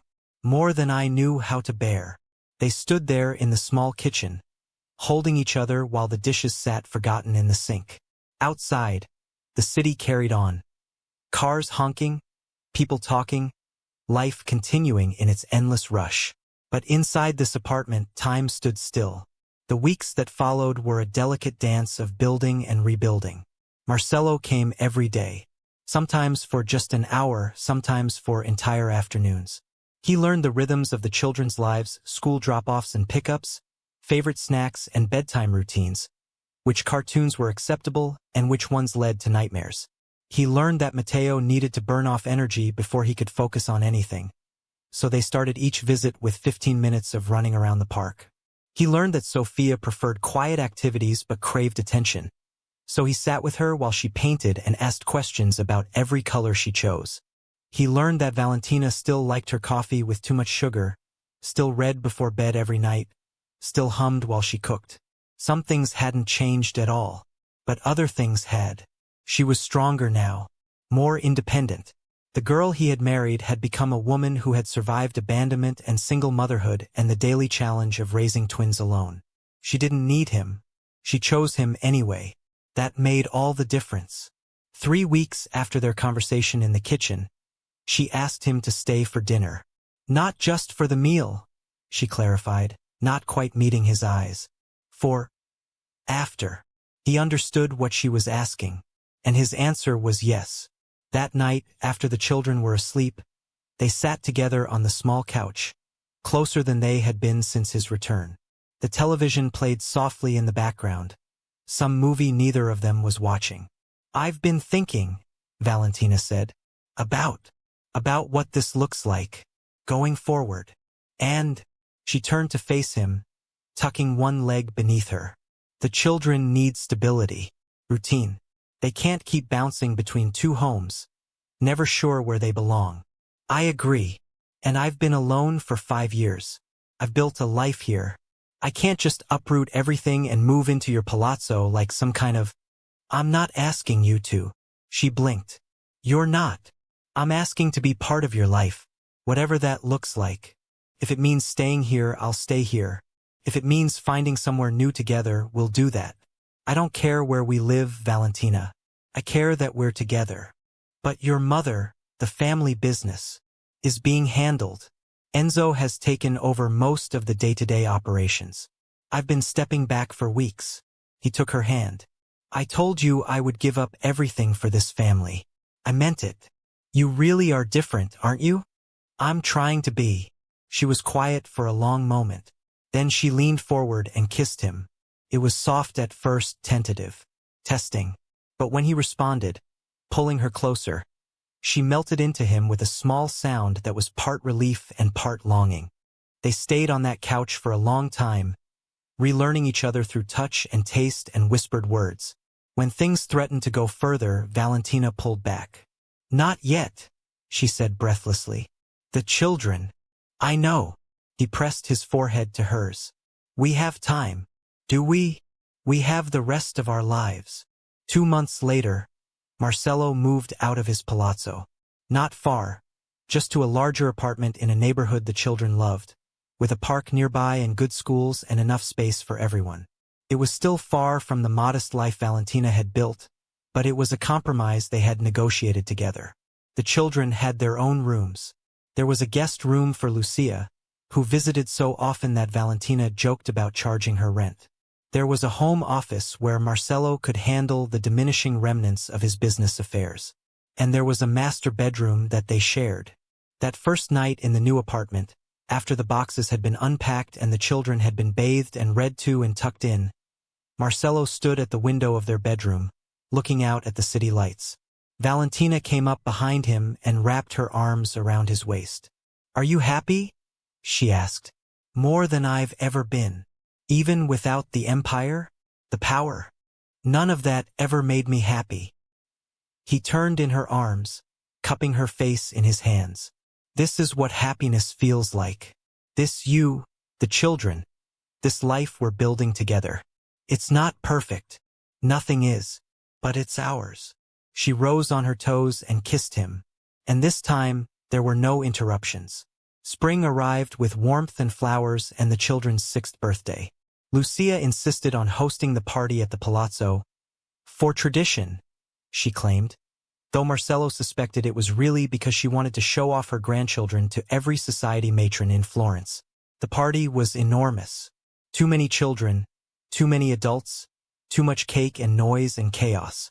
Matteo ran wild with a pack of new friends, while Sophia held court in a quieter corner, showing off her latest paintings to anyone who would look. Marcello watched it all from the edge of the garden, a glass of champagne untouched in his hand. "They're happy," Valentina said, appearing at his side. "They are. And you?" He looked at her, this woman who had given him children and second chances and a life he had never dared to imagine. "I have everything I ever wanted," he said. "Everything I was afraid to admit I needed, even though it meant giving up everything else? Especially because of that." He set down the champagne and took both her hands. "I spent 20 years building an empire, but I never built a home. I never had a family. I was the most powerful man in Italy, and I was completely alone. You're not alone anymore. No. Thanks to you. Thanks to a little boy who crashed into your leg at a charity gala." He laughed. "Thank God for Matteo's complete inability to watch where he's going." From across the garden, Matteo's voice rang out, "Papa, come see what I built." Papa. The word still made his heart stutter, even after months of hearing it. "Go," Valentina said, smiling. "Your son is demanding your attention." He kissed her quickly and jogged across the garden to where Matteo was standing proudly beside an elaborate structure made of stacked stones and garden detritus. "What is it?" Marcello asked. "A fortress. For defending against invaders." Matteo puffed out his chest. "I'm the commander. An excellent fortress, commander. Very strategic positioning." "I know." Sophia helped with the design, but the actual building was all me. "Naturally, Papa." Matteo's voice dropped lower, as if sharing a secret. "Is this going to be our home now? The big house? We live in the apartment, remember? This is grandmother's house. But we could live here, couldn't we? If we wanted." Marcello knelt down to meet his son's eyes. "Would you want to?" Matteo considered the question with the seriousness of a general planning a campaign. "It's very big, lots of rooms to explore, and the garden is good for building things. Those are valid points. But the apartment is closer to school, and to the park. And Marco lives just down the street. Also valid. I think." Matteo's face scrunched with concentration. "I think home is wherever you and Mama and Sophia are. The building doesn't really matter." Marcello's throat tightened. "That's very wise, Matteo. I know. I'm very smart." He grinned. "Can we have more cake now?" That evening, after the guests had gone and the children had collapsed into exhausted sleep, Marcello found himself alone with Valentina in the palazzo's ancient library. Lucia had retired early, pleading old age and too much excitement. The staff had been dismissed. The great house was silent around them. "Thank you," he said quietly. "For what?" "For giving me this chance. For letting me be their father. For trusting me after everything I did." "You didn't do anything, Marcello. That's the whole point. It was all a misunderstanding. I kept secrets from you. I made you feel like you couldn't trust me. I created the conditions for that misunderstanding to happen. And I jumped to conclusions. I ran instead of asking questions. I kept your children from you for 5 years." Her voice caught. "We both made mistakes. Then let's stop making them." He reached into his pocket and pulled out a small velvet box. Valentina's breath caught. "Marcello, I know we're already married. Legally, technically, we never stopped being married. The divorce was never finalized because I never actually signed the papers." "What?" "I couldn't do it. Every time I tried, I thought maybe if I didn't sign, maybe there was still a chance. Maybe you'd come back. You've been waiting for me for 5 years. I would have waited for 50. He opened the box, revealing a ring, simple, elegant, a diamond surrounded by smaller sapphires. But I don't want to wait anymore. I want to start fresh. I want to do this right. Tears were streaming down her face, but she was smiling. Valentina Russo, he said, will you marry me? Again, properly this time, with our children there and our family, and everyone knowing exactly who we are and what we mean to each other. Yes. The word came out as a sob. Yes, yes, yes. He slipped the ring onto her finger, and then he was kissing her, and she was laughing and crying at the same time, and somewhere in the depths of the palazzo, a clock chimed midnight. A new day, a new beginning. The wedding took place 3 months later. Not at the palazzo. That felt too connected to the old life, the old power structures, the world Marcello was leaving behind. Instead, they chose a small church in a village outside Florence. The same church where Valentina's parents had been married 40 years before. It was intimate. Family and close friends only. Lucia presided over the guest list with iron determination, eliminating anyone she deemed insufficiently worthy of witnessing her son's happiness. Matteo served as ring-bearer, a responsibility he took extremely seriously right up until the moment he saw a butterfly and nearly dropped the rings while trying to catch it. Sophia was the flower girl, scattering petals with careful precision and pausing occasionally to make sure they were falling in aesthetically pleasing patterns. And Valentina, Marcello had thought he knew what beauty was. He had seen art and architecture and sunsets over the Mediterranean.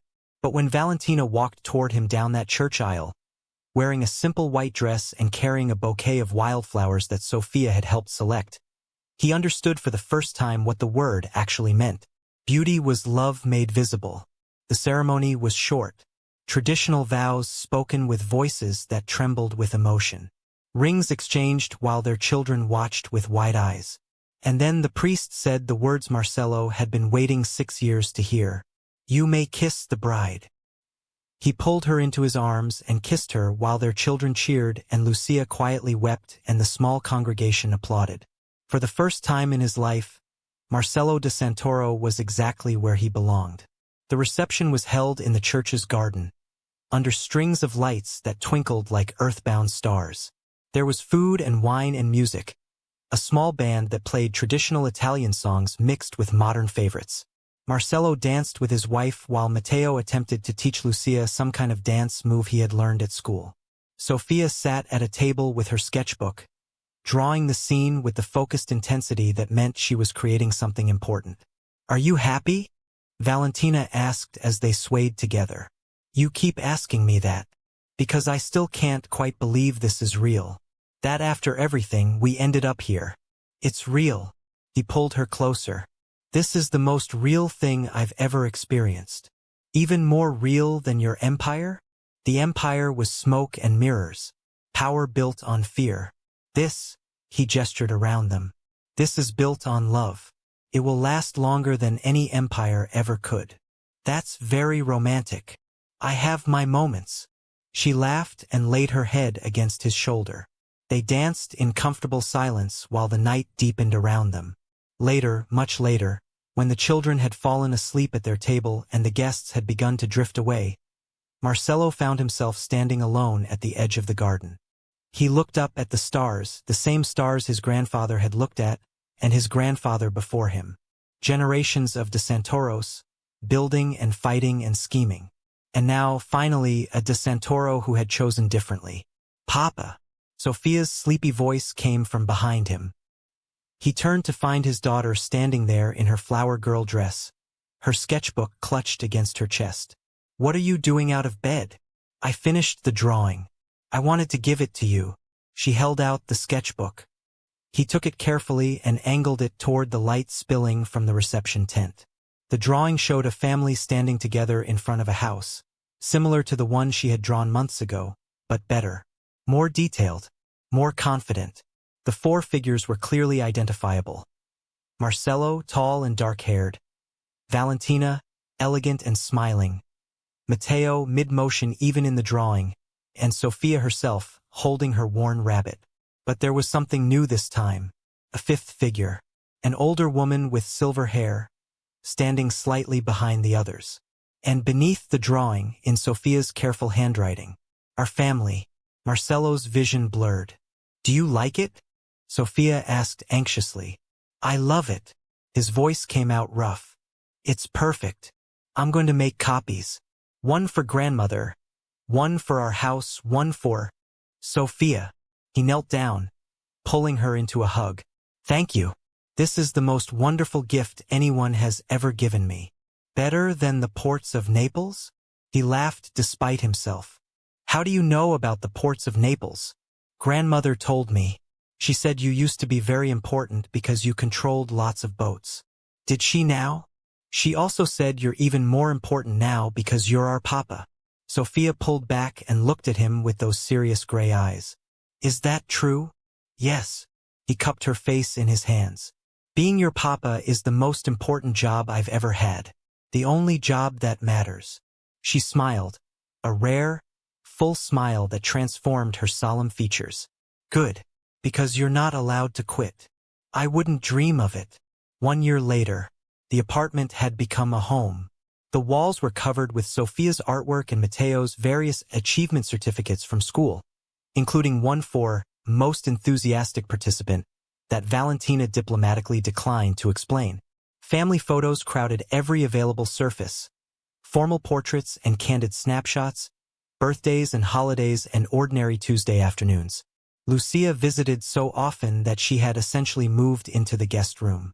She claimed it was for the children's benefit, but everyone knew she simply couldn't bear to be away from her grandchildren for more than a few days at a time. Marcelo's role in the organization had diminished to almost nothing. Enzo handled everything now, consulting occasionally but mostly running things with the competence Marcelo had always known he possessed. The De Santoro empire continued, but without Marcelo at its center. He didn't miss it. How could he, when his days were filled with school plays and soccer games and bedtime stories? When his nights were spent with the woman he loved, talking and laughing and planning a future that stretched ahead of them like an endless golden road. On the anniversary of their wedding, Valentina found him standing at the window of their bedroom, watching the children play in the courtyard below. "What are you thinking about?" she asked, wrapping her arms around him from behind. "About how I almost missed this. All of it. But you didn't. Only because a 5-year-old couldn't watch where he was going." She laughed. "Mateo would say he planned the whole thing." "He absolutely would." Marcelo turned in her arms. "Have I told you today that I love you?" 3 times. But I don't mind hearing it again. I love you. I love our children. I love this life we've built together." He kissed her forehead. "And I will love you all until the day I die." "That's a long time." "Not long enough." From the courtyard below, Mateo's voice rang out, "Papa, come see what I built." Valentina smiled. "Your commander is summoning you." "So he is." He kissed her once more, quick and warm. "To be continued. Always." He headed for the door, pausing to look back at her one more time. She stood by the window, bathed in afternoon light, more beautiful than she had ever been. His wife, the mother of his children, the love of his life. He had spent 20 years building an empire of power and fear. But it had taken only one moment, one accidental collision with a small boy, to show him what really mattered. Family, love, home. Everything else was just noise. In the courtyard, Mateo was standing proudly beside an elaborate construction made of sticks and stones and what appeared to be half of the garden's decorative rocks. "What is it this time?" Marcelo asked, genuinely curious. "A castle. For our family. See, this is where you and Mama sleep." He pointed to a larger section. "And this is me and Sophia's tower. And this is grandmother's wing, because she needs her own space or she gets grumpy." "Does she?" "That's what she said." Marcelo smiled. "It's impressive, Commander." "I know. Sophia designed it, but I did all the actual building." "Naturally." From across the courtyard, Sophia looked up from her sketchbook and waved. She was drawing again, always drawing, capturing the world in careful lines and colors.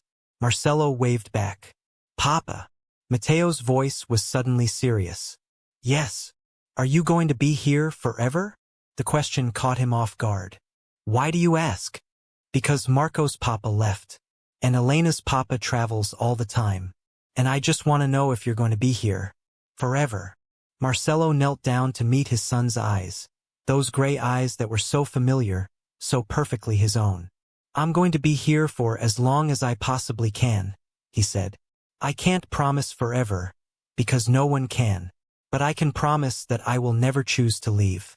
I will never walk away. And every single day, I will wake up grateful that I get to be your father. Mateo processed this with characteristic intensity. Then he nodded. Okay, he said. That's good enough. I'm glad it meets with your approval. Can we add a moat to the castle? With water and maybe some fish. I don't think your mother would appreciate fish in the courtyard. What if they were small fish? Still probably not. What about a dragon? A small dragon? Dragons are notoriously difficult to find. Mateo sighed with the exasperation of a child whose genius is not properly appreciated. Fine. But when I grow up and have my own castle, there will definitely be a dragon. I would expect nothing less. That evening, after dinner and baths and stories and the endless negotiations that constituted putting two 6-year-olds to bed, Marcelo found Valentina sitting in the living room, looking at something in her lap. What's that? He asked, settling beside her. She held up a photograph. Old, faded, its edges worn from handling. It showed two young people, barely more than teenagers, standing in front of a gallery. The man was tall and dark-haired, his smile genuine and unguarded. The woman was beautiful in a simple dress, her hazel eyes bright with joy. I found it in a box of old things, she said. From our first year together, before everything went wrong. Marcelo took the photograph carefully. He remembered that day, a gallery opening. Their first real date, though neither of them had called it that. We were so young, he said. We were happy. We're happy now. I know. She leaned her head against his shoulder. But back then we didn't know what we had. We took it for granted. We won't make that mistake again. No. She looked up at him. We won't. He kissed her. Slow and tender. A promise and a celebration all at once. Outside, the city lights flickered and glowed. Somewhere, in the other room, children's laughter echoed faintly. Probably from some whispered joke shared between siblings who should have been asleep. And in a small living room in Florence, a man who had once been one of Italy's most feared mafia bosses held his wife and looked at a photograph of who they used to be. The man in that photograph had everything: power, wealth, influence. But he had been missing the only thing that mattered. Now, finally, after years of loss and longing and learning, Marcelo de Santoro had found it. Home. Not a place, not a building, but the people he loved. The family that had crashed into his life when he least expected it. The second chance he hadn't known he needed. And as the night deepened and the children finally drifted into sleep and Valentina curled against him on their small couch in their ordinary apartment, Marcelo understood at last what it meant to be truly wealthy. It had nothing to do with money or power or empires. It was this. It was them. It was love. The end.